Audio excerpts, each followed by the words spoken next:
Hello friends, welcome to Kaipunyam. ഇന്ന് ഞാൻ ചെയ്യാൻ പോകുന്നത് വെജിറ്റബിൾ ബിരിയാണിയാണ്. റൈസ് കുക്കറിൽ എങ്ങനെയാണ് വളരെ ഈസി ആയിട്ട് നമുക്ക് വെജിറ്റബിൾ ബിരിയാണി ചെയ്യുന്നതെന്ന് നോക്കാം. നമ്മൾ എപ്പോഴും അടുപ്പിൽ കുക്കറിലെല്ലാമാണ് ചെയ്യുന്നത്.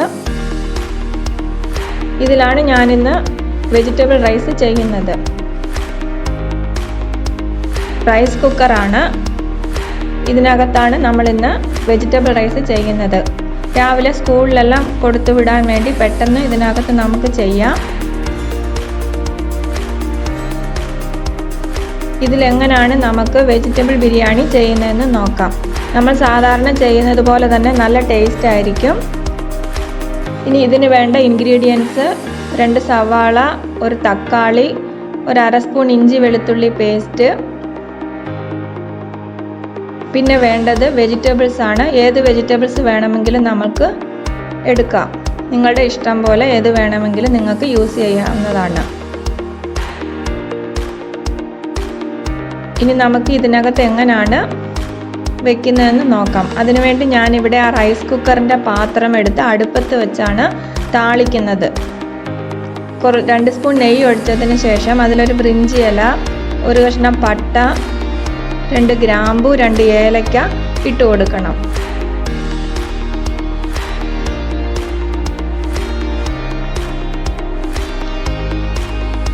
അടുപ്പിൽ വെച്ച് താളിച്ചതിന് ശേഷം മാത്രമേ ഞാൻ റൈസ് കുക്കറിനകത്തോട്ട് എടുത്തു വയ്ക്കുകയുള്ളൂ. പിന്നെ ഇതിലേക്ക് അരിഞ്ഞു വച്ചിരിക്കുന്ന 1 സവാള കൂടെ ഇട്ട് കൊടുക്കണം. സവാള നല്ല ഒന്ന് ചുമന്ന് വരണം.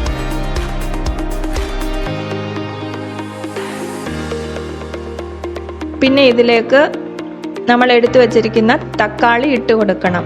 എൻ്റെ ഈ ചാനൽ ആദ്യമായിട്ടാണ് കാണുന്നതെങ്കിൽ നിങ്ങൾ സബ്സ്ക്രൈബ് ചെയ്യണം. ഈ വീഡിയോയുടെ താഴെ ഒരു റെഡ് കളർ ബട്ടൺ ഉണ്ട്, അത് പ്രസ് ചെയ്യണം. അതിനടുത്തുള്ള ബെല്ലൈക്കൺ പ്രസ് ചെയ്താൽ ഞാനിടുന്ന വീഡിയോയ്ക്ക് നിങ്ങൾക്ക് നോട്ടിഫിക്കേഷൻ കിട്ടും. ഞാൻ ഈ കപ്പിന് 2 കപ്പ് അരിയാണ് എടുത്തിരിക്കുന്നത്.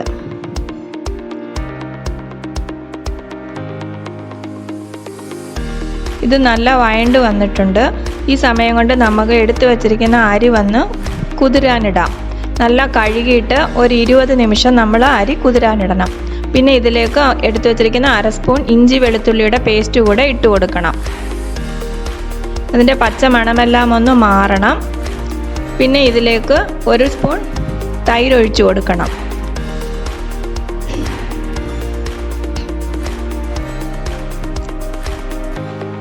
പിന്നെ വേണ്ടത് മസാലയാണ്. 1/2 സ്പൂൺ മഞ്ഞൾപ്പൊടിയും 1 സ്പൂൺ മുളക് പൊടിയും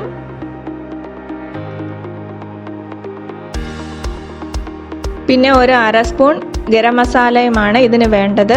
വേറെ ഏത് പൊടിയും ഇതിൻ്റെ കൂടെ ചേർക്കേണ്ട ആവശ്യമില്ല.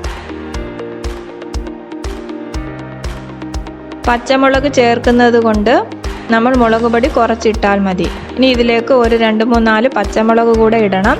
നിങ്ങളുടെ എരിക്കനുസരിച്ച് കൂട്ടുകയോ കുറയ്ക്കുകയോ ചെയ്യാം. പിന്നെ ഇതിലേക്ക് നമ്മൾ എടുത്തു വച്ചിരിക്കുന്ന വെജിറ്റബിൾസ് എല്ലാം കൂടെ ഇട്ട് കൊടുക്കണം.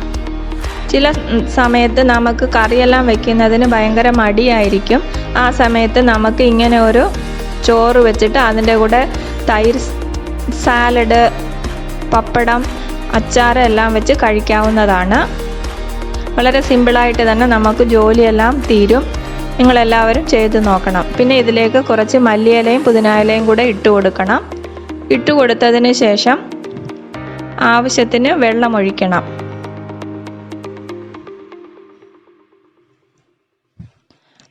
ഗ്രീൻ പീസ് വന്ന് ഞാൻ വെള്ളത്തിൽ രാത്രിയെ നനയാനിട്ട് കുക്കറിൽ ഒരു വിസിൽ വെച്ച് വേവിച്ചെടുത്തതാണ്. നിങ്ങൾക്ക് വേണമെങ്കിൽ പച്ച ഗ്രീൻ പീസ് കൂടെ ഉപയോഗിക്കാം.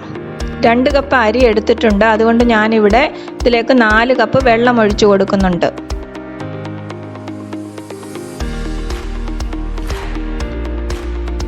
പിന്നെ 1/2 നാരങ്ങയും കൂടെ പിഴിഞ്ഞൊഴിക്കണം.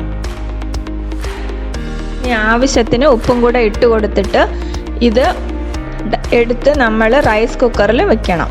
അടുപ്പിൽ വെച്ച് തിളയ്ക്കേണ്ട. ഇത്രയും താളിച്ചതിന് ശേഷം ഇത് അങ്ങനെ തന്നെ എടുത്ത് റൈസ് കുക്കറിലോട്ട് ഇറക്കി വെക്കണം.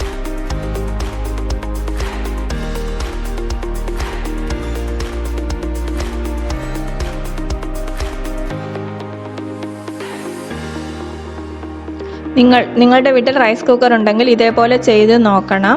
ഇല്ലെങ്കിൽ സാധാരണ കുക്കറിലോ അടുപ്പിലോ ചെയ്താൽ മതി. ഇതേ രീതിയിൽ തന്നെ ചെയ്താൽ മതി. നമ്മൾ കുക്കറിനോട്ട് ഇറക്കി വയ്ക്കുമ്പോൾ ഇത് വന്ന് കുക്കിൻ്റെ ഇതിൽ ഇരിക്കും. റെഡ് ലൈറ്റ് എരിയും. നല്ല വെന്ത് കഴിയുമ്പോൾ ഇത് മുകളിൽ വാമിൽ വരും. ആ സമയത്ത് നമുക്ക് തീ ഓഫ് ചെയ്യാവുന്നതാണ്. ഇപ്പോൾ വെള്ളം നല്ല തിളച്ച് വന്നിട്ടുണ്ട്. ഇനി നമുക്ക് ഇതിലേക്ക് നേരത്തെ കുതിരാൻ വെച്ചിരുന്ന അരി ഇട്ട് കൊടുക്കണം.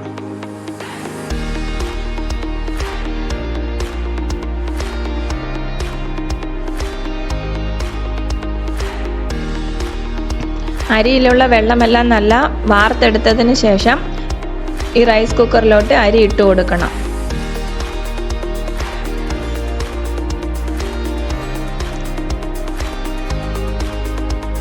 നല്ല ഒന്ന് ഇളക്കിയതിന് ശേഷം ഇത് അടച്ച് വെച്ചാൽ മതി. ഇനി ഇതിനിടയ്ക്ക് ഇളക്കുകയോ ഒന്നും ചെയ്യണ്ട. ഇങ്ങനെ തന്നെ ഇത് അടച്ച് വെച്ചിട്ട് വേണമെങ്കിൽ ഒരു സ്പൂൺ നെയ്യോ എണ്ണയോ ഒഴിക്കേണ്ട ആവശ്യമില്ല. നിങ്ങൾക്ക് ആവശ്യമുണ്ടെങ്കിൽ ഒഴിച്ചാൽ മതി. ഒഴിച്ചതിന് ശേഷം ഇത് അടച്ച് വെച്ച് നമുക്ക് നമ്മുടെ ജോലികളെല്ലാം ചെയ്യാൻ ഇതിരുന്ന് തന്നത്താനിരുന്ന് വെന്ത് വന്നോളും. വെന്ത് കഴിയുമ്പോൾ താഴെ വാമിൽ വരും. അപ്പം നമ്മൾ തീ ഓഫ് ചെയ്തിട്ട് സെർവ് ചെയ്താൽ മതി. നിങ്ങളെല്ലാവരും ചെയ്ത് നോക്കണം. നല്ല സിമ്പിളായിട്ട് ചെയ്യാൻ പറ്റിയ ഒരു ബിരിയാണിയാണ്. സ്കൂളിൽ കുട്ടികൾക്കെല്ലാം കൊടുത്തു വിടാൻ പറ്റും. ഇപ്പോൾ നല്ല കറക്റ്റായിട്ട് വെന്ത് വന്നിട്ടുണ്ട്. ചോറ് കുഴഞ്ഞത് ഒന്നുമേ ഇല്ല.